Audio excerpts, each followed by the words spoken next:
Assalamualaikum warahmatullahi wabarakatuh. Alhamdulillah, alhamdulillahi arsala rasulahu bil huda wa dinil haqqi liyudhhirahu 'ala dini kullih walau karihal kafirun walau karihal musyrikun. Asyhadu an la ilaha illallah wa asyhadu anna Muhammadar Rasulullah. Allahumma shalli 'ala Muhammadin nabiyil ummi wa 'ala alihi wa sallim taslima. Allahumma sholli ala Muhammadin abdika wa rasulika nabiyil ummi. Amma ba'du. Untuk kesempatan saya kali ini, saya ingin sedikit menjelaskan pada kita Tinidul Abidin, yang mana di sini fasal ain, yaitu menjaga mata. Hendaknya kita senantiasa memelihara mata karena mata ini sering menjadi penyebab segala fitnah dan kerusakan. Dalam hal ini, saya ingin sedikit menerangkan 3 pokok yang sekira bisa mencukupi. Yang pertama, pada Quran surat An-Nur ayat 30. Bismillahirrahmanirrahim. Qul lil mu'minina yaghuddu min absarihim wa yahfazu furujahum dzalika azka lahum innallaha khabirun bima yasnaun. Yang artinya yaitu, katakanlah kepada laki-laki yang beriman, hendaklah mereka menahan pandangan dan menjaga kemaluan mereka. Yang demikian itu adalah lebih suci bagi mereka. Sesungguhnya Allah Maha mengetahui apa itu yang mereka perbuat. Meskipun ayat ini pendek, setelah direnungkan ternyata menyimpan 3 arti yang mulia, yaitu mendidik kesopanan atau tata krama. Yang kedua ada peringatan, yang ketiga menakut-nakuti. Untuk mendidik kesopanan yang memiliki arti yaitu katakanlah kepada laki-laki yang beriman, hendaklah mereka menahan pandangan mereka. Dari kutipan kalimat tersebut, di sini ada menahan pandangan mereka, itu termasuk tata krama yang harus kita terapkan. Walaupun itu baik itu laki-laki maupun perempuan. Untuk laki-laki mereka harus menjaga pandangannya karena biar tidak terjadinya fitnah atau kerusakan. Dan untuk yang perempuannya juga harus berusaha bagaimana caranya tidak mengumbar-umbar aurat yang kita perlihatkan gitu. Terus ada juga arti yang kemudian, yaitu ada peringatan. Di sini yang demikian itu adalah lebih suci bagi mereka. Itu peringatan kepada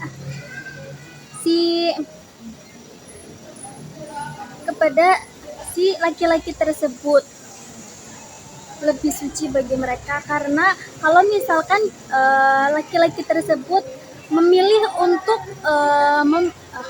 melihat sesuatu yang tidak harus dilihat, itu tidak suci. Terus seseorang hamba harus mengikuti perintah majikan dan bersikap sopan seperti diajarkan majikannya.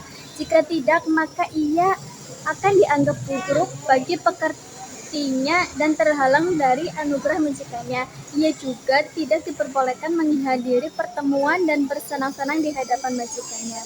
Itu termasuk pada mendidik kesopanan atau tata krama yang dari yang pertama. Terus firman ini dipergunakan untuk 2 arti. Yang pertama itu ada yang demikian itu lebih membersihkan hati mereka. Kata-kata az-zakat itu berarti bersih, sedangkan at-tazkiyat berarti membersihkan. Itu satu kata memiliki beda pengertian. Yang kedua ada yang demikian itu lebih meningkatkan kebaikan mereka. Kata-kata az-zakat pada dasarnya memiliki arti meningkat.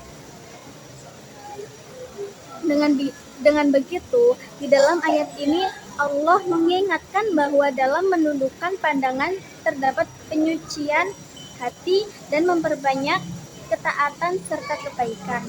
Hal itu terjadi karena apabila Anda tidak menundukkan pandangan dan melepaskannya begitu saja, tentu mata Anda akan memandang hal-hal yang tidak berguna. Kalau itu terjadi, bukan hal yang tidak mungkin pandangan Anda akan jatuh pada hal-hal haram. Bila Anda dengan sengaja memandangnya, maka hal itu merupakan dosa besar. Dan kadang hal itu terlihat melekat di dalam hati kita. Dengan begitu, Anda akan binasa bila tidak diberi rahmat oleh Allah. Nah, dalam paragraf tersebut kita memahami bahwa menundukkan pandangan kita terhadap sesuatu yang memiliki kita rasa senang itu tidak terdapat penyucian hati dan tidak memperbanyak ketaatan serta kebaikan yang kita lakukan. Dan dengan tidak menundukkan kepala kita itu mendapatkan dosa dari Allah Subhanahu wa taala.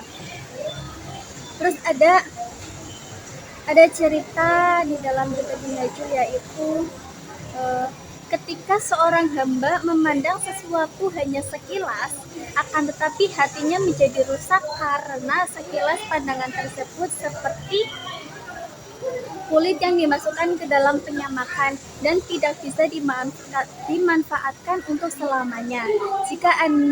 Jika yang Anda lihat itu sesuatu yang mubah, maka hati Anda akan menjadi sibuk. Lalu datanglah perasaan was-was dan khawatir karenanya. Bisa jadi Anda tidak bisa menggapai apa yang Anda lihat sehingga hati Anda tetap saja sibuk dan terputus dari kebaikan.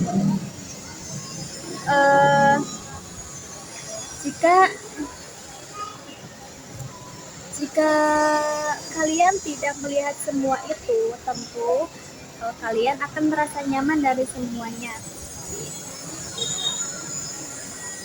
Sehubungan dari arti semacam ini dikisahkan bahwa Nabi Isa alaihissalam pernah berkata, "Ini, hati-hatilah dengan pandanganmu, karena pandangan tersebut menanamkan keinginan atau syahwat di dalam hati kita, dan cukuplah hal itu sebagai fitnah bagimu." Jadi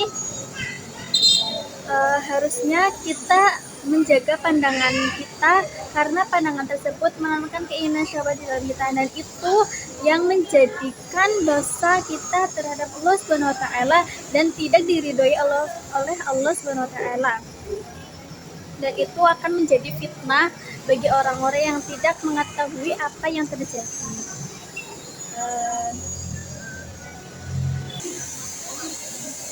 Untuk cerita tersebut itu ada di sini penyair yang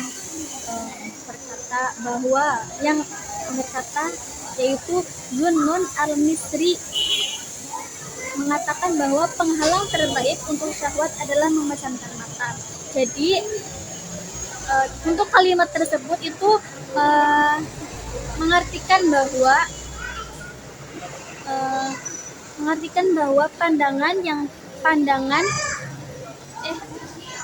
bahwa penghalang terbaik apa yang kita lihat itu adalah memejamkan mata. Dengan memejamkan mata kita tidak menjadikan hal-hal yang positif, tidak menjadikan hal-hal yang tidak diinginkan. Di sini ada syair yang artinya, bila suatu hari kau lepas pandanganmu sebagai utusan hati, maka apa yang terlihat akan membuatmu payah. Kau melihat sesuatu yang tidak semuanya bisa kau raih, dan engkau pun tidak sabar mendapatkan sebagian darinya. Kalau begitu, sebaiknya kita menahan pandangan dan memelihara mata. Jangan melihat hal-hal yang tidak bermanfaat dan sesuatu yang tidak penting. Niscaya hati Anda akan bersih, lega dan nyaman dari rasa was-was diri kita juga selamat dari berbagai kerusakan, dan kebaikan kita pun akan bertambah. Oleh karena itu, ingatlah keterangan yang menyeluruh ini dari syair tersebut.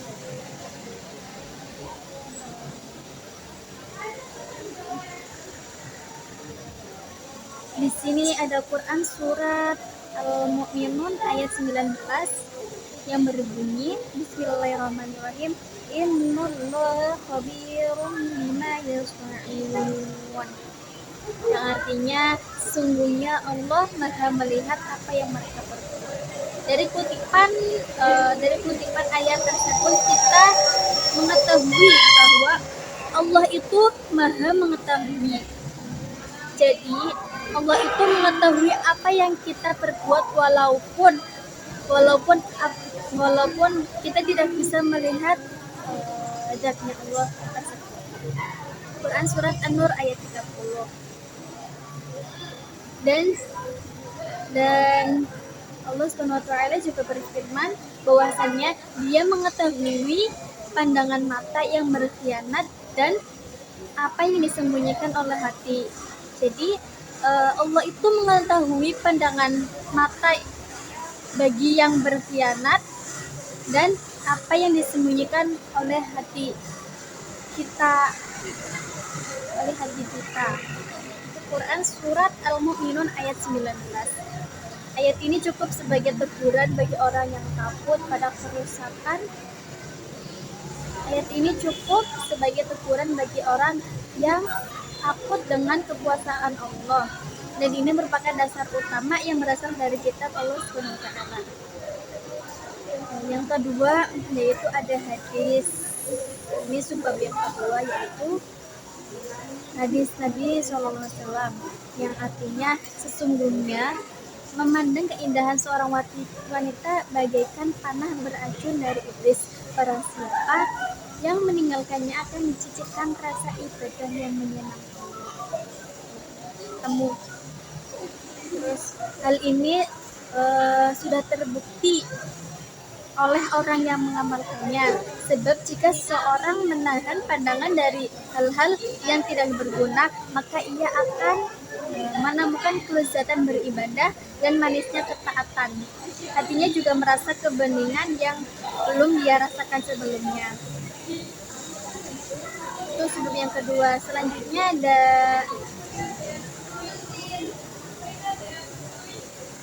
teguran bagi seseorang yang melihat setiap tubuh manusia, setiap anggota tubuh, apa saja yang pantas digunakan dan sebaiknya digunakan untuk apa, dan dengan begitu Anda bisa menjaga dan memeliharanya. Kaki juga digunakan untuk berjalan di taman surga dan istananya. Tangan digunakan untuk memegang gelas minuman dan memetik buah-buahan surga dan seterusnya. Sedangkan mata hanya dipergunakan untuk memandang penguasa alam semesta. Nah, suci Allah, tidak ada kemuliaan di dunia dan akhirat yang lebih besar ketimbang memandang penguasa alam semesta. Jadi sudah semestinya bila sesuatu yang ditunggu-tunggu dan diharapkan seperti kemuliaan ini dijaga, dipelihara, diagungkan, dan dimuliakan. Inilah 3 dalil pokok yang jika benar-benar direnungkan dengan baik cukup sebagai bekal mengamalkan pasal ini. Hanya Allah yang menguasai tauhid. Dialah yang cukupi dan dialah sebaik-baik tempat beristirahat. Kita hanya di sini menjalankan apa yang diperintahkan dan menjauhi semua apa yang dilarangkan. Dan kita juga harus menaati apa yang telah diajarkan oleh syariat Islam. Untuk contohnya dari maksiat penglihatan kita yaitu ada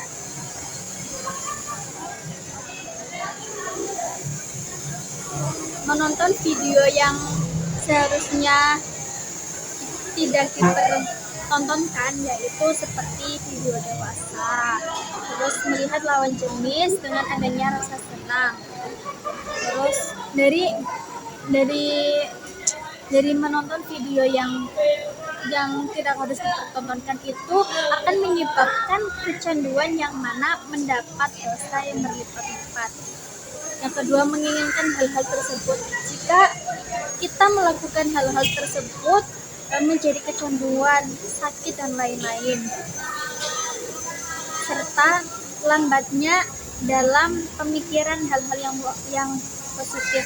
Jadi sekiranya kita kecanduan untuk melakukan hal tersebut, jadi kita itu akan menjadi lambat untuk memikirkan hal-hal yang positif. Mungkin cukup sekian apa yang saya jelaskan. Semoga bisa bermanfaat dan bisa jadi pembelajaran bagi kita semua, untuk diri saya sendiri juga. Allahumma fiq ila qawmi thoriq. Wassalamualaikum warahmatullahi wabarakatuh. Audio Jungle.